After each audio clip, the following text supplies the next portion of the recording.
እንኳን አብሮ ኖሮ ይቅርና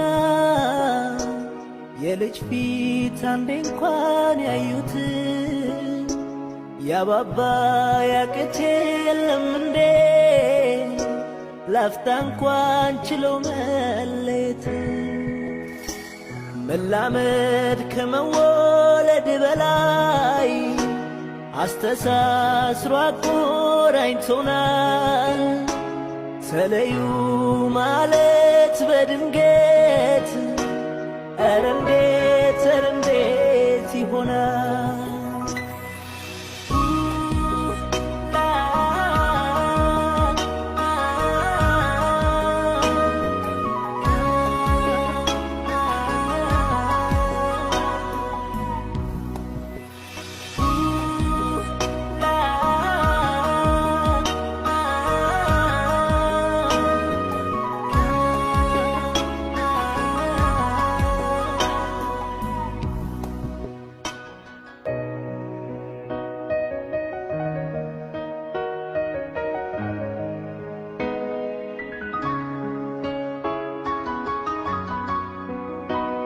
እንኳን አብሮ ኖሮ ይቅርና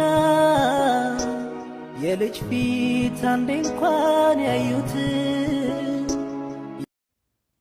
yeroo qabdutti fayyadami waan gaarii godhi waan gaarii yaadi gaarii gochuun abboomaaf namootaaf ilaalcha gaarii qabaadhu namoota rakkatan bira hin darbiin gargaarsa kan barbaadan hundumaayyuu waan dandeessuun gargaari nama beela'e bira hin darbiin kan dheebote bira hin darbiin kan daare bira hin darbiin daara baasi gaarummaa godhi gaarummaan ati gootu namoota san biratti mul'achuu baachuu danda'a humaatti fakkaachuu baachuu danda'a haa ta'u garuu gatiin isaa waaqayyo bira akka jiru hin dagatin wanta ati biyya lafaa kanarratti wanta gaarii gootu waaqayyoon biratti guddaa ta'e toosiif kafalama gaarummaan ati biyya lafaa kanarratti gootu waaqayyoon biratti guddaa ta'e too mul'ata kanaaf nama rakkate bira hin darbin namoota gargaarsa barbaadan hundumaa gargaari waan dandeessuun yaadaanis yoo ta'e gochaanis karaa hundumaaniyyuu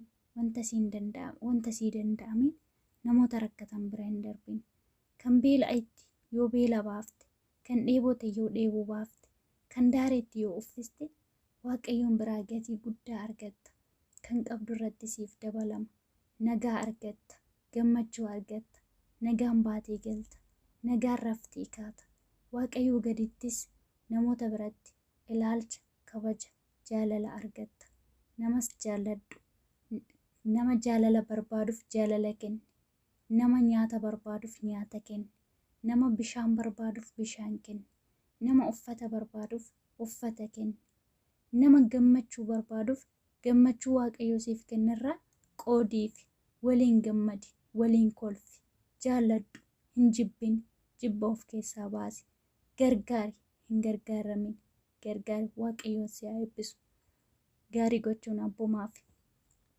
gaarummaan ati biyya lafaa kanarratti gootu dhaloota ammaafis dhaloota duubaafis fakkeenya ta'ee darba akkasuma siifillee akka seenaatti lafa siif kaawwamee darba dhaloonni duuba jiran gaarummaa ati biyya lafaa kanarratti gootee dabarte laalanii ittiin si yaadatu dhaloota irratti darba gaarii gochuurraa duubatti hin deebiin waan qaban irraa kennuun wanta qaban irratti dabalachuudha waan qaban irraa gargaaruun wanta qaban irratti dabalachuudha kanaaf kan rakkate bira hin darbiin namoota gargaarsa barbaadan hundumaa gargaari wanta sii danda'amiin gochaanis jechaanis waan hundumaanuu bira dhaabadhu waaqayyoon si eebbisa waaqayyo biraa gatii guddaa argatta gammachuu argatta nagaa argatta biyya lafaa irrattis nagaan baatee galta hirriba gahaa rafta kan akka gaarii gochuu nama gammachiisu hin jiru kanaaf yaa obboleessa koo yaa obboleettii koo kan rakkate bira hin darbinaa gaarummaa gochuurraa duubatti hin deebinaa sinin jechuun dhaamsa koodha እንኳን አብሮ ኖሮ ይቅርና የልጅ ፊት አንዴ እንኳን ያዩት ያባባ ያቅት የለም እንዴ ላፍታ እንኳን ችለው መለየት ቤት መላመድ ከመወለድ በላይ አስተሳስሮ አቆራኝቶናል። ተለዩ ማለት በድንገት ኧረ እንዴት ይሆናል?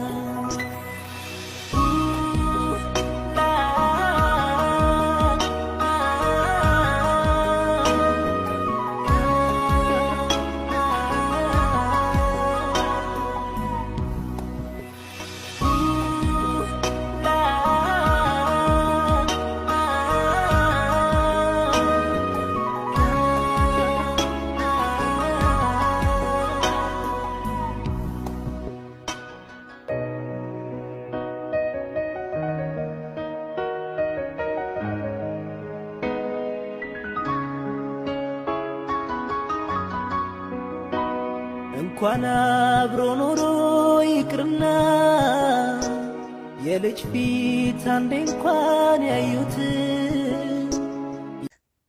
ከነከ ጋሪ ጎቹ ነመገመቺሱን ጅሩ ከናፍ ያ ኦፖሌሰኮ ያ ኦፖሌቲኮ ከረከተ ብረን ደርብና ጋሩማ ጎቹራ ዱበትን ዴብና ስንጀቹን አምሰኮዳ amma dhuma viidiyoo keenyattis waan waliin turtaniif galatooma. Viidiyoon kun baay'ee tokkoon na gammachiise, waa baay'een irraa hubadhe, fakkeenya guddaa naaf ta'e, fakkeenya guddaa waan irraa argadheefan immoo yaada xiqqoo qabadhe kara keessan kana dhufe jechuudha. Kanaaf gaarii gochuun abboomaa fi gaarummaa nuti biyya lafaa kanarratti goonu waaqayyoon biratti guddaa ta'e nuuf mul'ata. Yeroo hundumaa gaarii haa goonu isin jechuun jaaladha. ገለቶማ በፈማ ላይክ ሼር ዳኑ ጀጀቤሱን ደገትና በከጀርተንት ነገኝ ዋቀዮ ደቻ ስንፋ ባየቱ ነገ ዋቀዮ ከሰ ጅራዳ jireenya ilma namaa jireenya waluuti. Waaqayyo ilma namaa akka inni walii wajjin jiraatuuf uume malee akka inni kophaa jiraatuuf hin uume. Namni kophaa jiraachuun gaarii miti kan jedhe Waaqayyo mataa isaati. Jireenya ilma namaa kan inni tolu, kan inni bareedu, kan inni gammachuu qabu, kan inni guutuu ta'u nama wajjin walii wajjin jiraachuudhaan jireenya gammachuu qabu jiraachuu barbaadu nama hundumaa jaalladha. Hammataa ta'a, nama ofitti qaba. Nama jibbitan sammuu keessan keessa, laphee keessan keessa tokkitti hin qabaatina. Vaakaansii laphee keessanii jaalalaan kan guute haa ta'u jibba of keessaa balleessa. Ani beektu jaalalli nagaa sii kenna, gammachuu sii kenna, boqonnaa sii kenna, haraa galfii sii kenna. Gaafa dhattee raftu sammuu kee nagaa qaba. Sa'aatii lama raftee akka nama sa'aatii 20 rafetti boqottee irra bakkeerraa ol kaata. Garuu gaafa sammuu keessa namni tokko jibbisi keessa jiraatu gaafa gachiiftu waa'ee namichaa yaadda. Namichi makiinaa kaafatee sammuu keessa oofaa bula. Hin godhiin kana kun jireenya kee baay'ee balleessa. Ilma namaa jaalala baay'isi. Jaalalli hamoo aboo jaalalli hamoo. Let us promote love.